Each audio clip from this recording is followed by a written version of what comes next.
Hello and welcome to Queer News Tonight. This is the world's first and only LGBTQ plus daily evening television news, broadcasting live and available on demand on all smart televisions, including Roku, Apple TV, Android TV, Amazon Fire TV, YouTube, Facebook, and Twitch. It's time to queer up the news. It is Thursday, October 19th, 2023. We are live and literally out of the closet and into the headlines. So many of your important stories we are going to tell this evening on Queer News Tonight.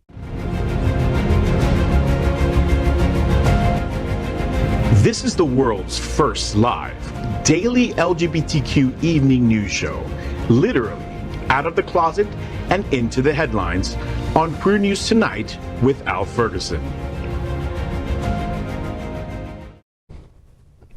I'm out South Florida senior reporter John Hayden. Al has the night off. And this evening we bring you the news of and perspective representing the LGBTQ plus community from South Florida, America, and across our planet. This is the world's first and only unedited live LGBTQ+ evening news show. Whatever happens unique in LGBTQ+ news, you will see it and hear it. Hotspots Magazine Happening Out Television Network is a nonprofit 501c3 media company in the same model of PBS and NPR, but designed for the LGBTQ+ community. Our mission is to support the 10 pillars of our LGBTQ+ community. We want to inform and educate the key issues of our Black community, Latino, lesbians and queer women, trans, students, youth, seniors, HIV/AIDS healthcare, business, social justice, and faith. Help us support our community.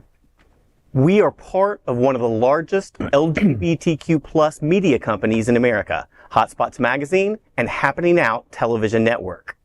Our magazine is celebrating 38 years of the LGBTQ plus experience, and our television news, talk, and entertainment shows support our mission to educate the LGBTQ plus and broader community. Well, it's Thursday. The weekend's practically here, so let's begin by welcoming tonight's panel. And we start with Nicole Tallman, a known author of a popular book, Poems for People. My cat feels very discriminated against, by the way. Her clear and concise diction in Poems for People is both comforting and cutting and highlights the beauty and heartbreak we live through. Welcome, Nicole. Your first time on the show, correct? Yes. Thank you so much for having me. So tell us your entire life story in 7 seconds or less. Leave nothing out. No pressure. Wow. So I'm just going to jump to the highlights. I am from Michigan originally, and I live in Miami. I've been in Miami for, almost 20 years now. And I wrote Poems for the People actually to make poetry a little bit more accessible. Okay.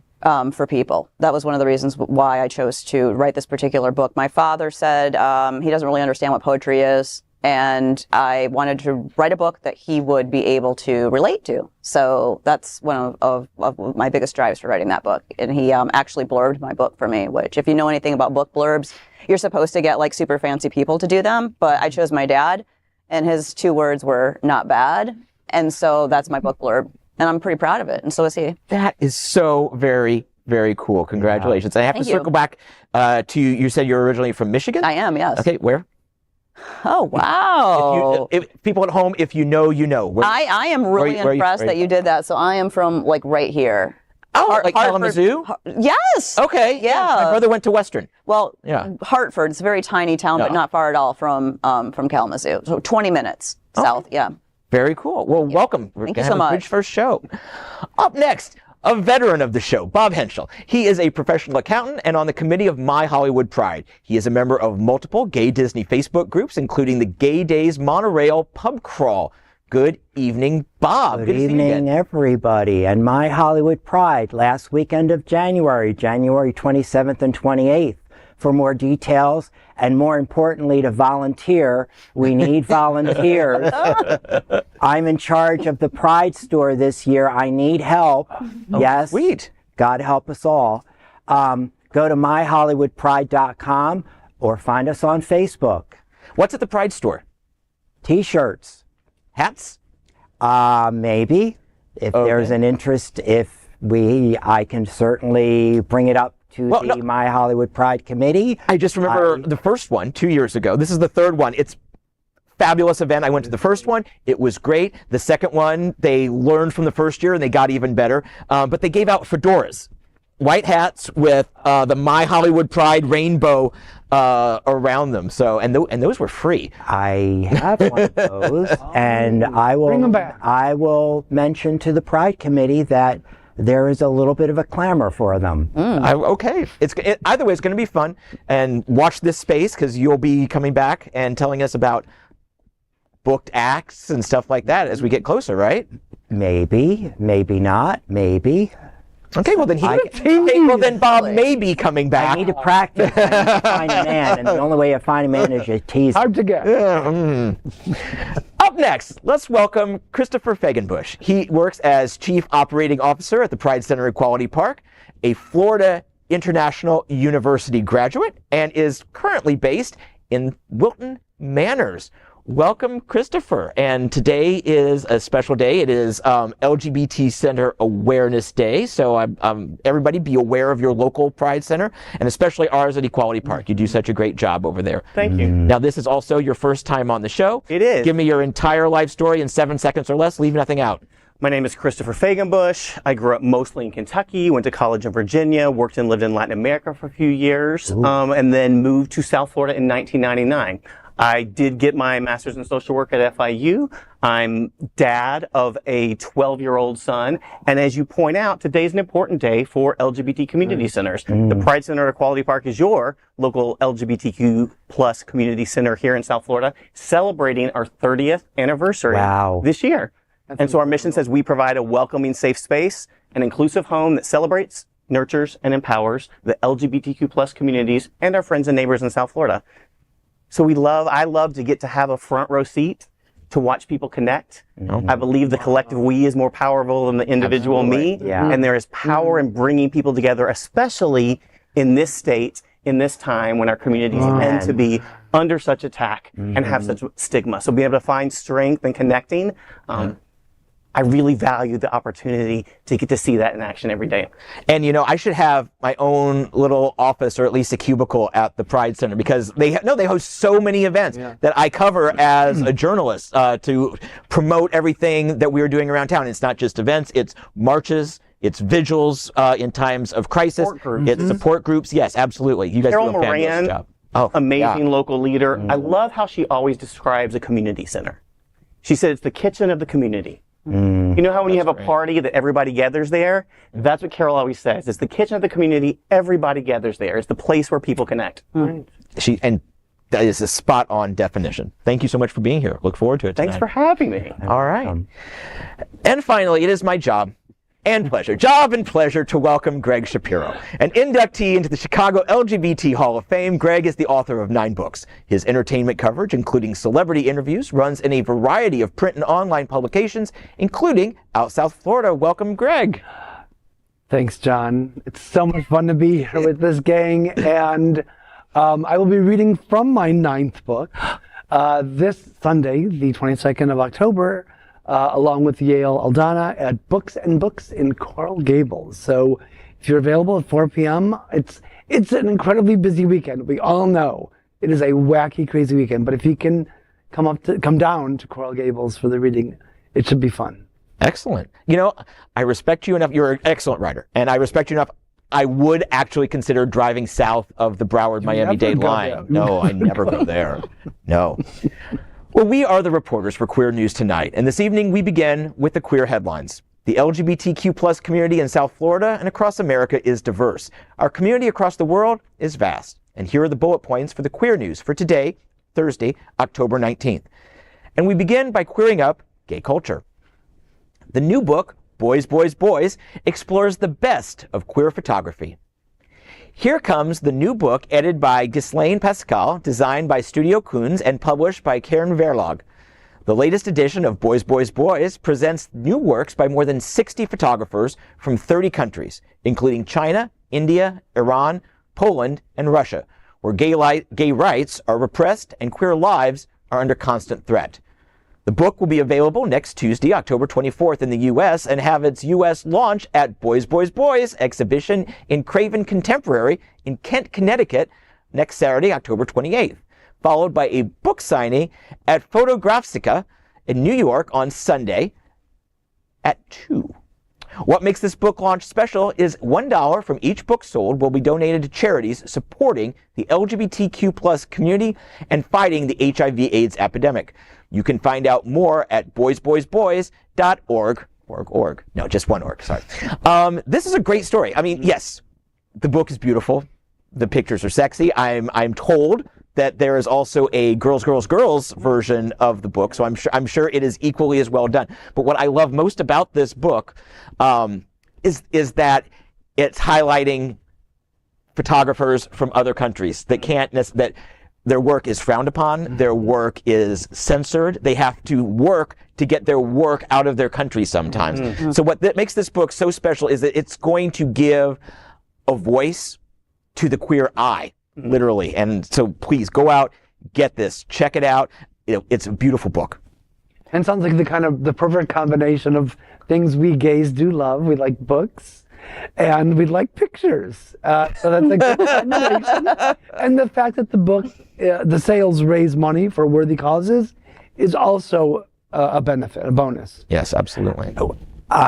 I haven't seen a lot of the pictures, but what I was able to see because we get these stories and we research them, I greatly appreciated how many regular, normal, skinny ass, dare I say, flat-chested like me, pictures of guys because we're all, I mean, I can't speak for anybody else but me, but, after years and years of seeing, unrealistic and unattainable muscle Marys and the, alleged gay press, to actually see that we, just normal, everyday guys, representation of the community. Right. Yeah, absolutely. Nicole, I've got a question because you work with Miami Book Fair. I do. And this selection is probably not in this year's fair. I don't think so. But photography books can be just as important in communicating a message as it does in words, correct? Mm-hmm. I think so. I do think that the book fair actually does focus on photography, and they do graphic novels a lot too. Okay. So yeah, they have a pretty wide. It's not just words on a page. They have graphic books too. So. Maybe we'll just have to bring this one to their attention, right? Yeah. Seems like a worthy cause. I think it is. Bob has done his due diligence, and your dedication to research moves me, sir. Somebody's got to do it. Anyway, next, let's queer up health.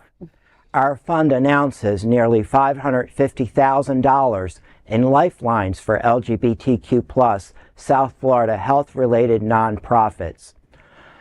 The Our Fund Foundation promotes philanthropy, manages enduring investments, and conducts impactful grant making to improve the lives of LGBTQ plus people in South Florida.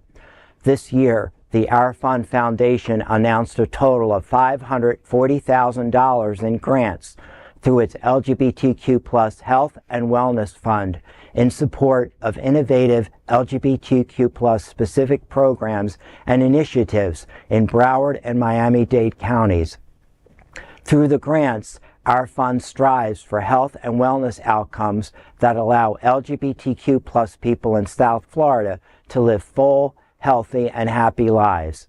The grants, ranging from $7,000 to $50,000, were distributed among 16 deserving area nonprofits, including Black LGBTQ Liberation, Jewish Community Services of South Florida, PRISM, Sunshine Cathedral, and more.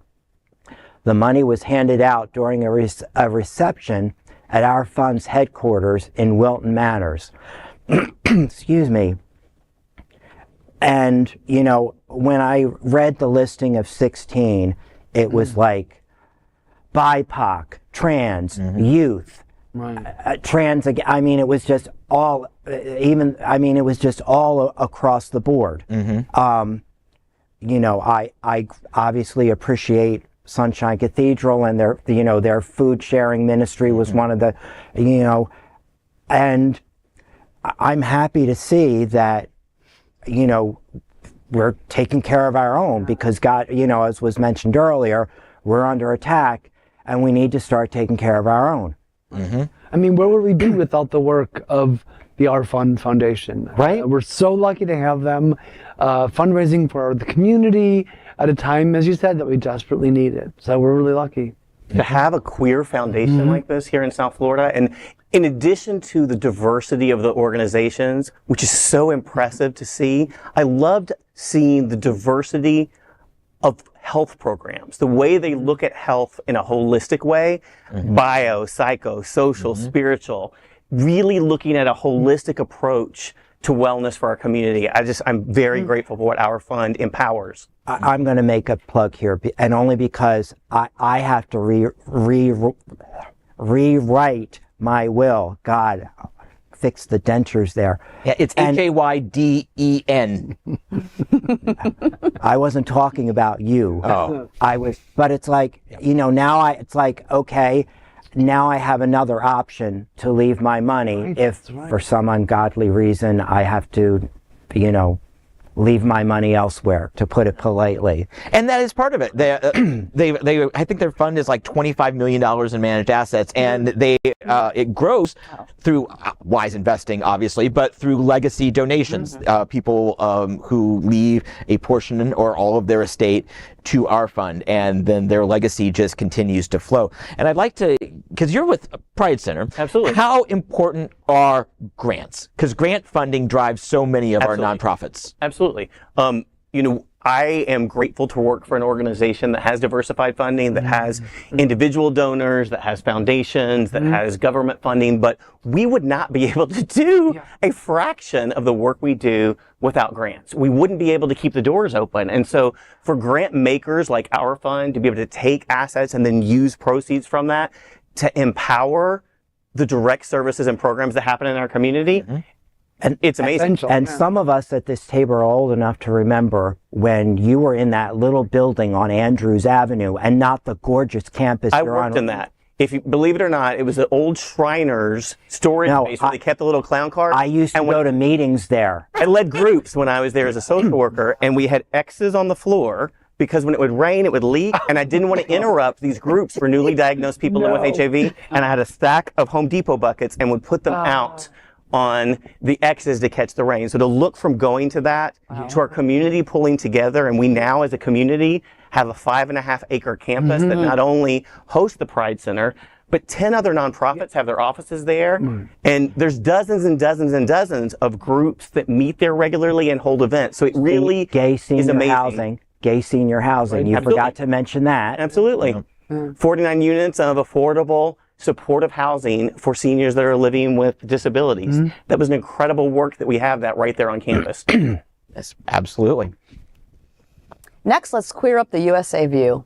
Secretary of Transportation Buttigieg rides the Brightline to show how transportation dollars can be used. U.S. Transportation Secretary Pete Buttigieg took an afternoon ride on the Brightline train from West Palm Beach to Fort Lauderdale on Tuesday, underscoring the Biden administration's efforts to fund improvements at airports, seaports, rail lines, and roadways in America. The ride came after the secretary delivered a speech about the national state of transportation at the Forum Club of the Palm Beaches. He discussed the economic and logistical sense of using Brightline in this area.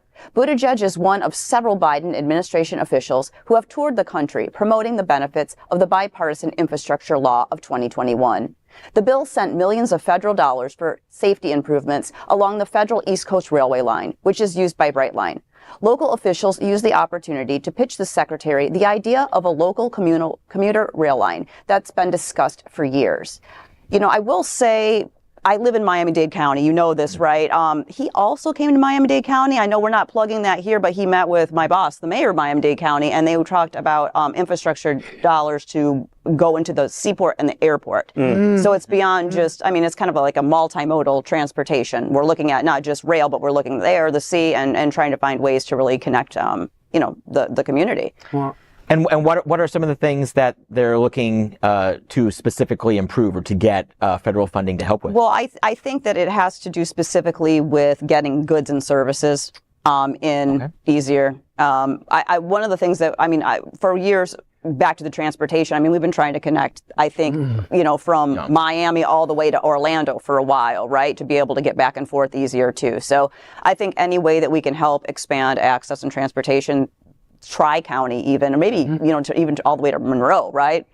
Well, that'd be nice. That was originally a rail line. Yeah. You can still see the decaying rail sections. Exactly. Drive down. Yeah. I mean, right now we're just looking at Broward, Fort Lauderdale, Miami-Dade, but we're expanding over to Orlando. It's really nice to be able to be there in a few hours, right? I'm not going to let this pass without mentioning Tri-Rail.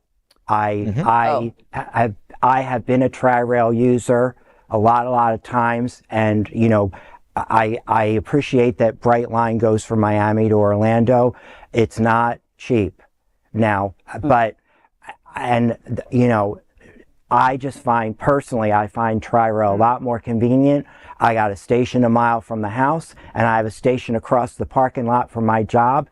Prior to COVID, I was on Tri-Rail every day, and it's like, I'm glad we have options for public transportation in Florida, but I wish he'd gone on Tri-Rail versus, because that is the more affordable option. It's got more people using it on a regular basis. Right. Well, in the last couple of weeks, South Florida has been graced with the presence of two Buttigieg. Yes. Pete was here and Chasten was here. Next thing you know, they'll be buying a home next to you in Wilton Manors. I live in Fort Lauderdale, but they're welcome to look at any of the houses in my neighborhood. Dania Beach. I'm grateful that we have a secretary and his husband that are able to really show to so many people in America what it means to be a queer parent. Yeah, I think public face. Especially in a state like Florida that seems to be targeting queer kids and queer families and queer parents, I'm really appreciative of having a secretary and his husband who are out parents and help show us all what that looks like and what those families are like. Yeah, and you really hit the nail on the head with what's important about this visit. The subtext of this visit is that they are here. Chasten was here at Sunshine Cathedral just a couple weeks ago, and he gave a talk with the Sun Serves Youth Group, who apparently was asking him questions like they were the White House press corps. It was fantastic. They were so well researched and thought about it. And then he had a reception and then gave a church a lecture in the main sanctuary, took questions from people, took questions from me. So he was really great. And it's great to see him just be able to talk about his family, his husband, their kids. It's just really great to see. Now, as far as transportation, we all know South Florida is getting worse every year. Yeah. If you're on I-95, I mean, you should have your will rewritten just so that in case you die on that, stuck in traffic sometime, because it's just that bad. When COVID was going on, it was a pleasure to drive on. Yeah, I still had to drive down to 79th Street every day, and I was like, oh my gosh, this is excellent. I had people saying that the traffic during COVID reminded them of off-season 20 years ago. I'm so jealous when I visit other metropolitan areas for their public transportation. I moved here in the 90s, and they've been talking about connecting us with seaports and airports across all the South Florida counties. I hope it comes to fruition. I think it would benefit all of us to improve our infrastructure and our public transportation. And, I'm not going to take a stand on Brightline or Tri-Rail. They both serve our community very, very well. Would I love to have seen the secretary on both of them? Yeah, absolutely. So thank you for coming to that. We really appreciate it. But one thing I want to take issue with is calling this a bipartisan infrastructure bill.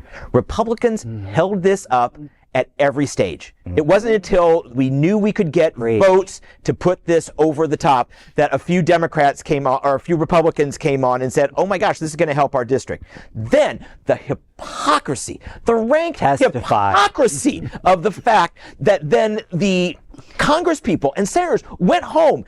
Republican Congresspeople and senators went home and campaigned on this. Look, we're getting this, or we're getting that. You know why they're getting it?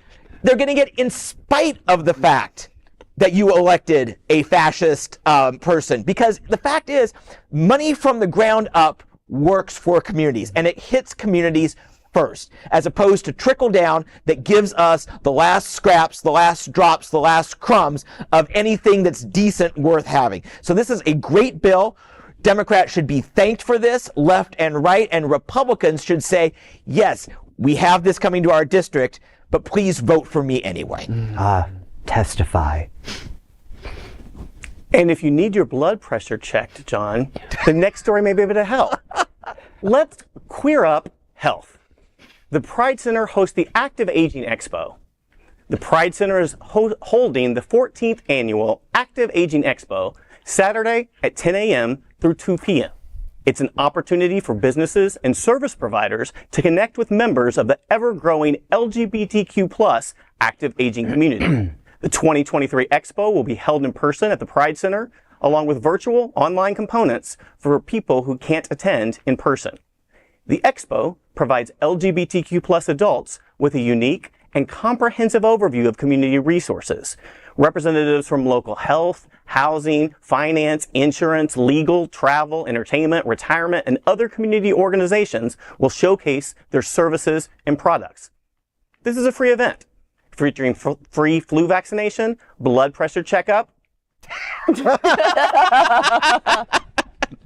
giveaways, including like a large screen TV, and free lunch for more for the first 400 attendees. For more information, visit pridecenterflorida, all spelled out, .org. This is a neat event. About 15 years ago, we gathered together a whole bunch of volunteers to help start this because we were hearing nightmare story after nightmare story of queer seniors going into housing communities here in South Florida and having to go back in the closet because of the stigma and shame that they were facing. So it started really going, where are safe places that queer adults can go to? And out of that grew the first resource directory and grew the first expo. And now, the 14th annual expo will be this Saturday, and there's going to be 60 plus providers of different services that are there. You saw the list of you heard the list of different kinds of services. But one of the things I really enjoy about it is the diversity of people that come out. I have a straight, cisgender female friend in her 30s that never misses it because she's able to have like a one-stop shop to get all kinds of resources and lots of swag. Everybody has lots of swag. My 12-year-old loves to take his bag full of stuff. But she's able to get all kinds of information in one day that she uses then throughout the year with aunts and uncles and parents and friends that may benefit from that. So it's a fun day. Like I said, they have lots of swag. They have lots of drawings, free lunch, free breakfast, all these kind of tests that you can get for free. But it's also, I think, a great opportunity to get resources, if not for yourself, for neighbors and friends and family members who just when you're not expecting it are going to need those resources. Absolutely. I just want to know, is active aging like a new polite way of saying senior citizen? Is that what we're kind of... Yeah, I mean, because here's one of the realities. We were talking earlier, I think you were mentioning some of the in queer communities, the body image stuff that heralds the young, the fit, the beautiful. And one of our realities in doing active aging programming year round, I don't know if you know, but every Tuesday morning, we host the largest weekly gathering of LGBT seniors in the nation. And so in doing that, because South Florida is such a place where people come to retire, one of the realities is for many queer individuals, they don't want to be identified as senior. Because we celebrate youth, that's for other people. There's so much stigma that can come along with aging. And so when using the word senior, sometimes people who really need these resources won't access them because of the stigma. So yeah, part of it is just sort of saying we're not just talking about that other person. It's any of us that are involved in the aging process, which is all of us. Yeah. And we're all going to need these resources. And real quick, it's the weekly meeting, Coffee and Conversation, right? Tuesday mornings, 10 a.m. That's coffee and bagels and donuts and hanging out and connecting socially. For some people, it's their only opportunity to do so during the week. And then we always have a program at 11 that brings in folks from across the community to present about programs and services. Short program. It's a great, fun morning. And before we get, I'm going to open it up, I promise, but here in a second. But I know the people that go to it, and it's 10 o'clock conversation, coffee, 11 o'clock is the program. But this continues through lunch. People make friends. They're like, okay, let's head over to Rosie's or across the street to Union Kitchen. It's really a bonding event that doesn't stop when the facilitator takes off, right? There's folks, I was talking with some folks on Tuesday that they each lost their partner over the last couple of years during kind of the COVID and met each other and now married. So it's an opportunity to meet someone and get connected as well. I love the crowd there. You've got folks there's a couple that met at Yale University during freshman orientation 50 years ago. that are there. And then there's folks that in their 80s are coming out for the first time. They may have been married to someone from the opposite gender, had kids, grandkids, great-grandkids, and this is their first time being out as a queer individual. Wow. Yeah. I lost my train of thought. I was actually going to make the point he made about the stigma associated with aging, because quite frankly, it's constantly up in my head as I face the 13th anniversary of my partner's death. May his memory be a blessing, and it is. But they've done studies that, you know, people need these connections, and it does affect longevity. And, you know, I'm just glad that, you know, I mean, this is the first time I'm hearing of this expo, which, you know, maybe I'm not as plugged in as I should be, but, you know, this is a very important thing to have, because, you know, that people don't, if I'm hearing about it, you know, there are other people who haven't heard about it either. Right. Yeah, absolutely. I think community and conversation, those are the touchstones. Those are the key words for this. And, you know, if you're lucky, you'll be old someday. All right. That's true. Yes. Next, let's queer up South Florida and Florida. Second annual FLoatarama Awards event grants $75,000. FLoatarama gave away a boatload of money at Hunter's Nightclub in Wilton Manors. Grants from the FLoatarama LGBTQ Youth Fund totaled $75,000, distributed to 6 local agencies. This is 50% more than last year. The honorees include the Humanity Project, Thinking Cap Theater, Stonewall National Archives Museum and Library, National Voices for Equality, Education, and Enlightenment, South Florida Pride Youth Band, and SunServe. Our very own Faye Watt and Renee Cantu hosted the evening with more than 300 people celebrating philanthropy and the LGBTQ+ community.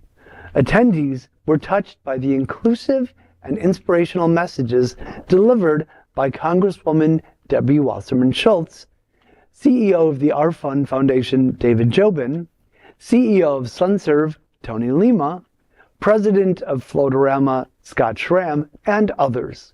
In addition to the grant awards, the event also held a silent auction raising an additional $2,500. This is not the end of the celebration for FLoatarama. Its next event, the upscale evening Sights and Lights Cruise, is set for December 28th.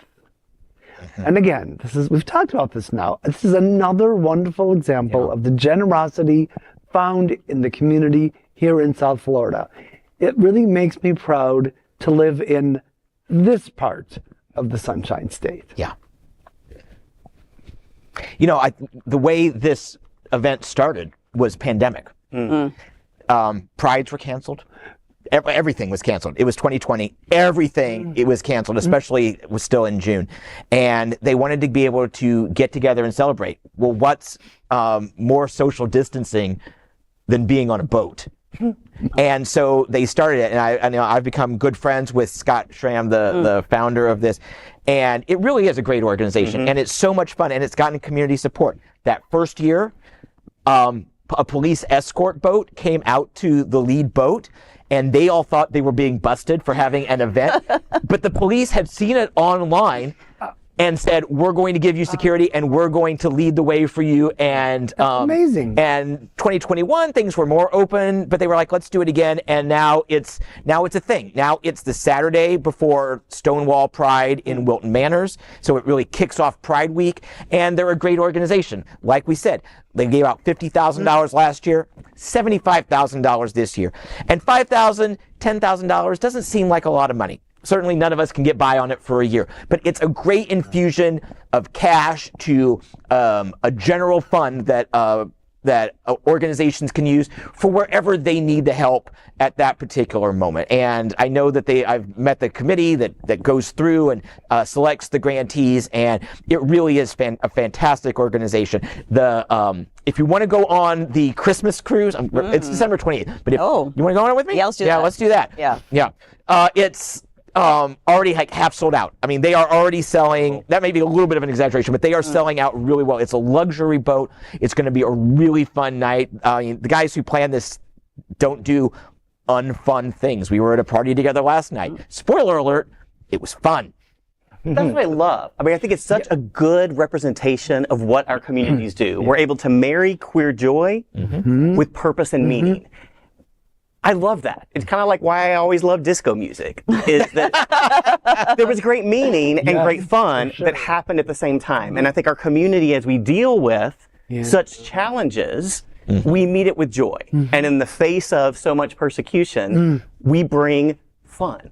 Yeah. And I love seeing them be able to take something that's so fun and fuel really purposeful work. Especially at a time when so many of us have left the cake out in the rain. Oh. I am going to be a little bit of a fly in the ointment. I almost hate saying this, but, you know, and don't get me wrong, our organizations are important. Let me say that at the offset. But it can be a little disconcerting when the entry point for some of these events is $500 or $1,000. And it's like, I'm sorry, I am a poor, struggling widow that the fact that I have money in the bank, it was done by pennies, not hundreds of dollars. So, I mean, we, you know, let's... Right, but let's not conflate the FLoatarama event, which doesn't cost hundreds of dollars per person to go to, or this party, or the party this last week. This is, you know, right. Yes, but some have a very high but price point for the you know, tickets. if we're going to be about inclusion, you know, let's put our, pardon the expression, put our money where our mouth is. Yes, funding these things is important. I'm thrilled that it was 50% more than last year. I'm thrilled that their beneficiaries were just as diverse as our fund, and they were. And, you know, some of us would like to be movers and shakers, but we can't, you know, we can afford it at the $100 level and not the $500 or $1,000 level. Right. Give what you can. Give what you can. Yeah, give what you can. And like I said, that's in general, not necessarily talking specifically about FLoatarama's events. Greater Fort Lauderdale may shine during the day, but it really comes to life after dark. With world-class DJs at venues like the Manor and Dare, breathtaking rooftop views from rooftop bars, and nightlife fitting for all those parts of the community. Visit Lauderdale has entertainment options for everyone under the sun.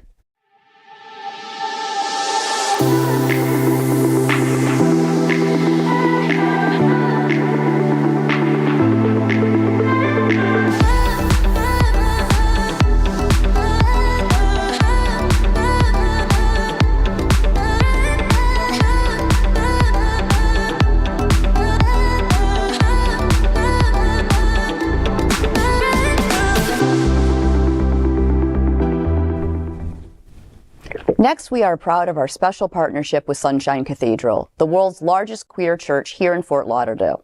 Supporting that partnership, we are broadcasting from our permanent set here at Sunshine Cathedral at the Happening Out television studios. We broadcast Sunshine Cathedral's Sunday International Service at 10:30 a.m.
Well, we finish tonight's Queer News headlines with a segment we call LGBTQ plus 1 Minute News. LGBTQ plus 1 Minute News. Let's queer up entertainment. New Hulu series brings a queer eye to dead guys. This is a quarter mile down. You will hear things. How many people died here? I am feeling a cold chill going up my leg. I mean, I'm not gonna lie, it was kind of nice. We are paranormal investigators. We're going to figure out what's here and what we can do about it. Watch as our team of experts crisscross America through the unknown and beyond. Look at me now, look at me now. I got to come out twice, for being gay and for talking to dead people. I have been a tarot card reader for 31 years. You've got Miss Alex, the tech guru. Logan's one of the best mediums I've ever seen. Roz is our researcher. Juju is our resident witch. This is a pretty simple seance. More like a gay We might be dealing with something demonic. There was something hovering over me. It's moving. We are not here to provoke spirits. Is there anybody up here with us? Don't move.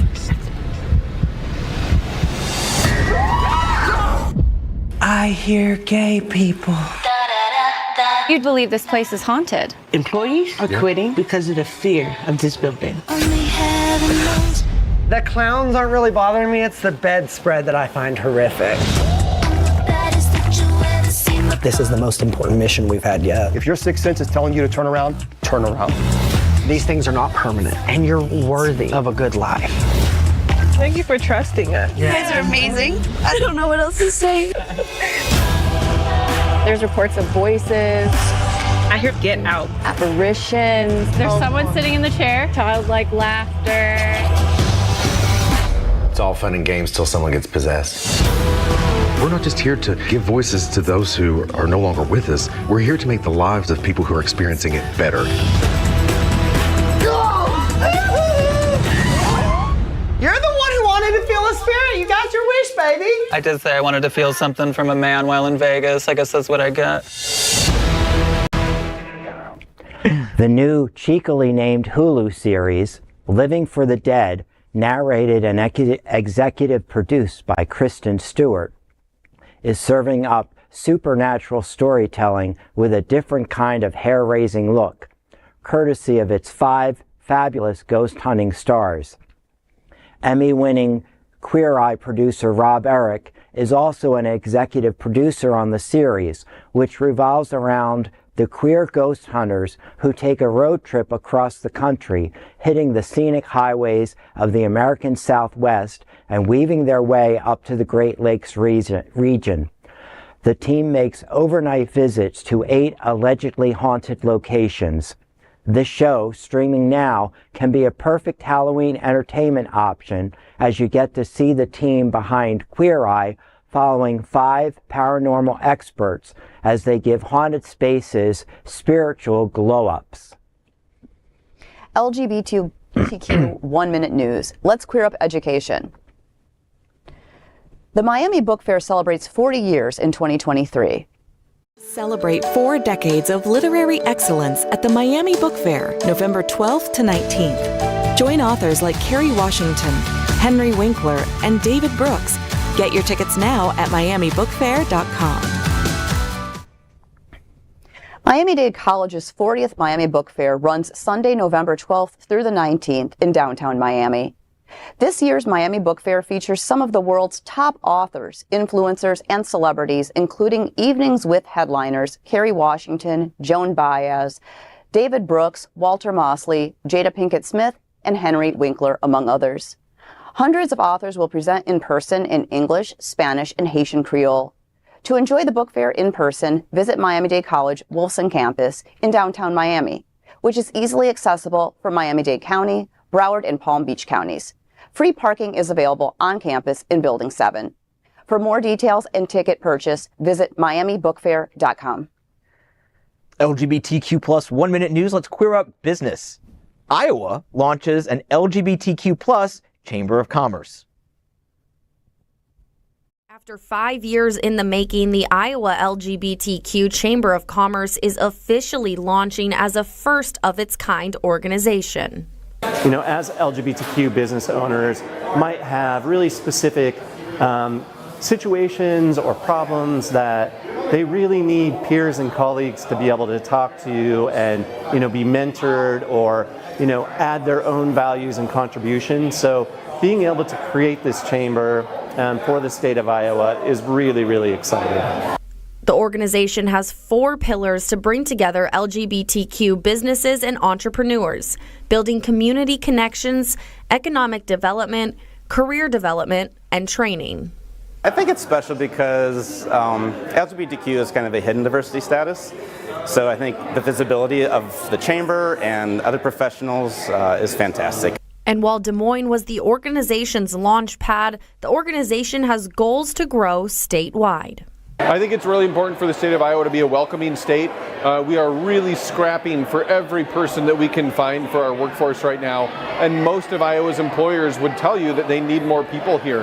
An important part of having more people here is making sure that every kind of person feels welcome here. And it all stems from community support. Well, as a gay business owner, I think it's really important that we all network and we get to know each other and we support each other. So it seemed like a no-brainer to open our doors and host our community. This is great. The Iowa LGBTQ+ Chamber of Commerce was inaugurated yesterday in Des Moines. The event was organized by Dan Jansen, a local leader for LGBTQ+ rights. The chamber is the 77th affiliate of the National LGBT Chamber of Commerce. Community leaders, including Brennan McNeil, the National Gay and Lesbian Chamber Senior Director of Corporate Relations, and Iowa State Auditor Rob Sand, came to the ceremony. Members of this newly established chamber will have access to a network of LGBTQ+ businesses across the state, become part of the NGLCC network of businesses across the U.S., and be able to apply for certification as an LGBT business enterprise with a waiver of the certification fee. LGBTQ+ 1-minute news, let's queer up sports. NHL star Scott Laughton fights against league's LGBTQ+ pride ban.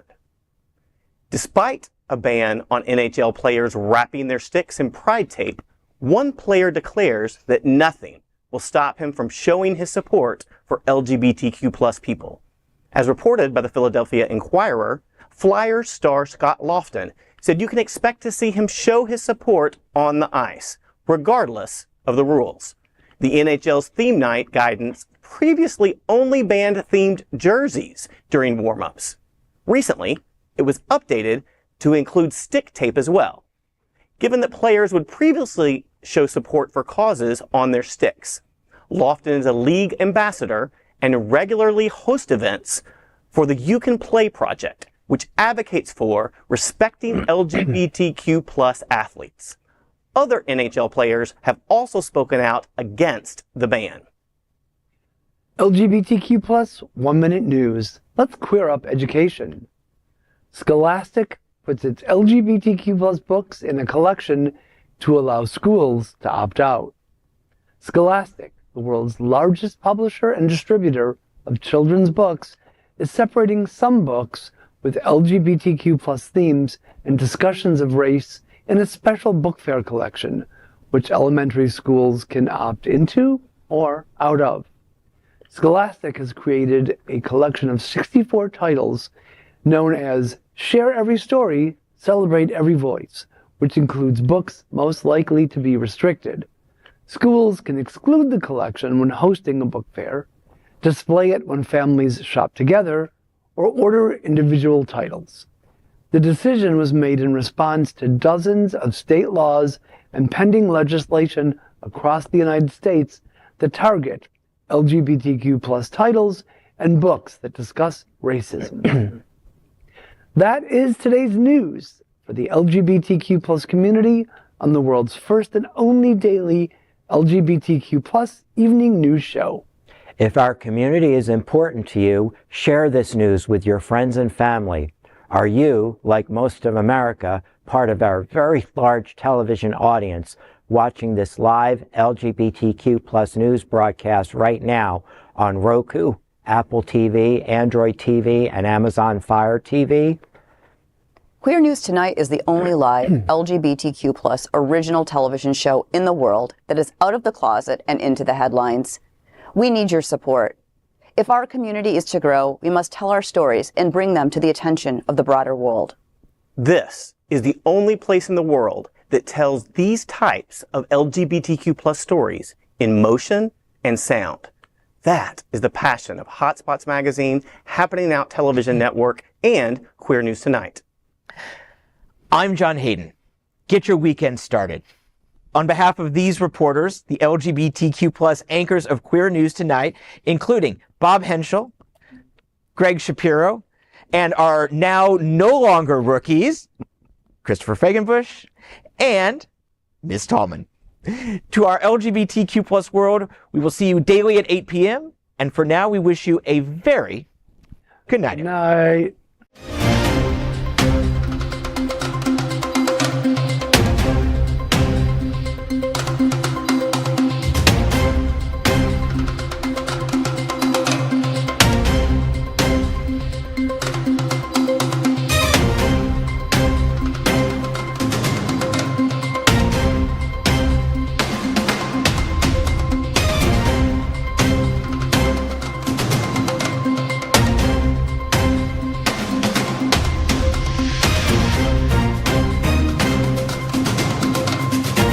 We are Queer News Tonight, the world's first and only live daily LGBTQ+ evening news show, brought to you from Happening Out Television Network. We operate in the same model of PBS and NPR, but for the LGBTQ+ community. We educate, inform, and entertain by supporting the 10 pillars of our LGBTQ+ community, with more than 100,000 a week watching us on Roku, Apple Television, and other channels. To keep the story going, we accept donations with 100% transparency. Stay updated and live authentically with Queer News Tonight.